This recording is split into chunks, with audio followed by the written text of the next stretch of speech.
ये देखो दोस्तों, ये मैंने बनाया है ईद की दावत में बनने वाला स्पेशल मटन पुलाव। इसमें आप चावल का दाना देखना दोस्तों, एकदम खिला खिला बनेगा। इतनी परफेक्ट टेक्निक है कि एकदम मोतियों की तरह चावल के दाने बनेंगे, और तो और मटन इतना सॉफ्ट बनता है कि वो हड्डी से ऐसे ही अलग हो जाता है।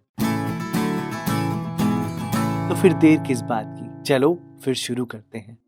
अब सबसे पहले दोस्तों हम यहाँ पर मटन की बात कर लेते हैं। मैंने आधा किलो मटन लिया है और इसमें बेसिकली थोड़ी सी रान ली है, चापे ली है।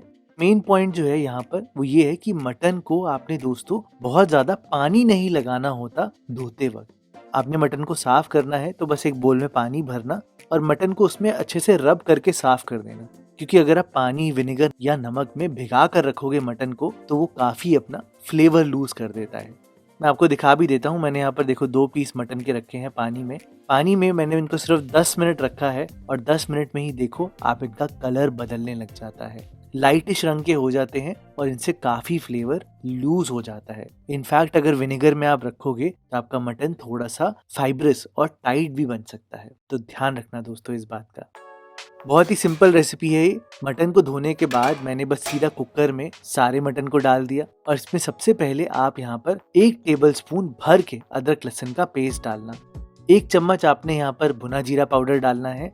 1 चम्मच सौंफ को मैंने अच्छे से कूट कर यहाँ पर डाला है और 1 चम्मच ही आप यहाँ पर धनिया पाउडर डालना। इसी टाइम पर आप 1 चम्मच नमक जरूर डालना और थोड़े से खड़े मसाले हैं, 2 इलायची, 2 लौंग, 1 दालचीनी, 2 काली मिर्च, साथ साथ तेज पत्ता। सिंपल मसाले हैं दोस्तों, ज्यादा चीजें नहीं है। हल्की सी एक खटास के लिए आप यहाँ पर 3 से 4 टेबलस्पून दही डालना। हल्की सी खट्टी होगी तो बहुत बढ़िया लगेगी। 1 प्याज स्लाइस किया हुआ।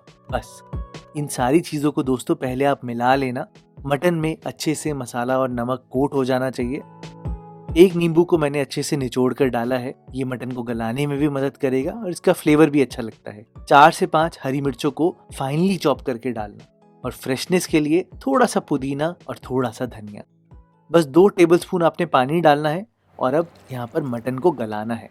मैं तो गलाने के लिए क्या करता हूँ कि हाई फ्लेम पर 1 सीटी लगाता हूँ और फिर लो फ्लेम पर 15 से 20 मिनट तक पकने देता हूँ। मटन को पूरा गल जाता है दोस्तों। और इतनी देर में आप आराम से यहाँ पर चावलों को धोकर भिगा के भी रख सकते हो। तो मैंने यहाँ पर आधा किलो चावल लिया है। बस ध्यान देना कि जो चावल हैं जिस बर्तन से आप डालोगे उस बर्तन को संभाल कर रखना, क्योंकि हम पानी भी उसी के हिसाब से डालेंगे। और चावल को कम से कम 3 बार अच्छे से धोया है।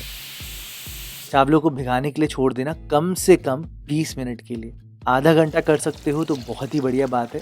इतनी देर में दोस्तों मटन की सीटियां भी आ जाएंगी, ठंडा भी हो जाएगा कुकर और आप खुद ही देखना मटन लगभग 80 to 85% पक चुका होगा।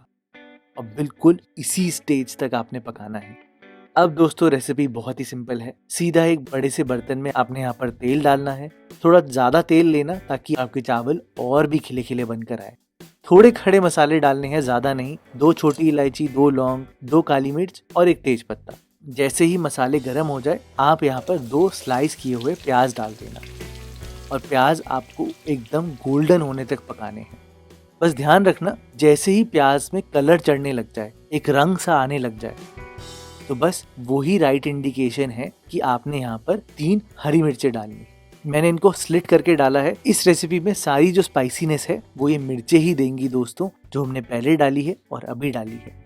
अब यहाँ पर प्याज को तब तक पकाना है जब तक वो एकदम गोल्डन कलर नहीं ले लेते। विदिन 2 मिनट्स ही ले लेंगे और फिर जैसे ही रंग आ जाए तो फटाफट से थोड़े से प्याज को आप निकाल लेना अलग से। इनको हम बाद में यूज करेंगे। बाकी बचे हुए प्याज में आप यहाँ पर सारा प्रेशर कुकर वाला मटन डाल देना, जो पानी होगा उसके साथ, और फटाफट से मटन के साथ आप यहाँ पर 1 टेबलस्पून भर के अदरक लहसुन का पेस्ट डाल देना।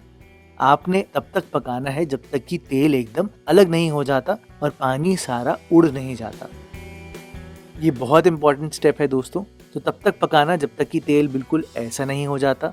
तो अब आपने यहाँ पर पानी डालना है। अब पानी कितना डालना है, क्वेश्चन तो ये है। तो मैं आपको सच बताऊं दोस्तों, जितने कप मैंने चावल लिए हैं दोस्तों उसका 1.5 गुना आपने पानी डालना है। तो मैंने यहाँ पर 2 बोल लिए थे चावल के, तो इसलिए यहाँ पर 3 बोल मैंने पानी डाला है। सबसे पहला इंपॉर्टेंट पॉइंट, पानी डालते ही गैस को एकदम आपने हाई फ्लेम पर करना है। हाई फ्लेम पर वेट करना है कि उबाला आए। नहीं दोस्तों, इसे उबालना नहीं कहते। उबाला आने का मतलब है इतना ज्यादा बॉइलिंग होना चाहिए पानी। ये देखो, चारों तरफ एकदम बबलिंग हो रही है, तो बिल्कुल इसी स्टेज पर आप अब यहाँ पर चावलों से सारा पानी निकाल कर डाल देना। आप यहाँ पर चावलों के लिए नमक जरूर डाल देना। मैंने 1.5 चम्मच नमक डाला है आधा किलो चावल के लिए। चावलों को डालते ही फटाफट से एक कड़छी चलाना और बिल्कुल इसको छोड़ देना। वेट करना, धीरे धीरे करके आपके चावल फूलने लग जाएंगे और थोड़ा ऊपर आने लग जाएंगे। ध्यान रहे हाई फ्लेम ही है अभी।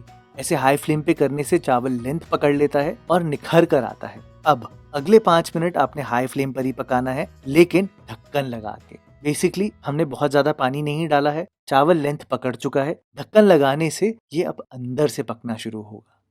अब 5 मिनट बाद आप देखोगे कि चावल से काफी पानी तो गायब हो चुका है। अब इनको पूरा कंप्लीट कैसे करना है, तो अब चावलों के ऊपर आप डालना 2 टेबलस्पून भर के देसी घी से एक तो खुशबू बहुत बढ़िया आएगी, चावल और खिले खिले रहेंगे। इन्हीं के ऊपर मैंने जो बिरिस्ता बचा कर रखा था तले हुए प्याज, वो ऊपर से डाल दिया, धनिया, पुदीना और थोड़ा सा केवड़ा वाटर। फटाफट से इसको एक फॉइल से कवर किया ताकि स्टीम बाहर ना आए। बहुत इंपॉर्टेंट पॉइंट है ये दोस्तों। ढक्कन लगाना और इसको ट्रांसफर कर देना एक भारी तवे के ऊपर। एकदम लो फ्लेम पर आपने पकाना है, घड़ी से देखकर 10 मिनट। इतनी लो फ्लेम पर जब आप पकाते हो ना दोस्तों दम पे, तो चावल का दाना बिल्कुल अंदर तक पक जाता है and that is what makes the difference. 10 minute बाद मैंने गैस को बंद किया। ढक्कन मैंने 15 मिनट बाद खोला था, यानी कि 5 मिनट वेट किया था। और आप साइड से एक बारी करछी चला कर देखना, एकदम परफेक्ट दाना निकल के आएगा चावलों का। चावल एकदम खुशबूदार और फ्लेवरफुल होंगे, और तो और मटन इतना अमेजिंग बनेगा ना दोस्तों कि आपको सच में याद रहेगा।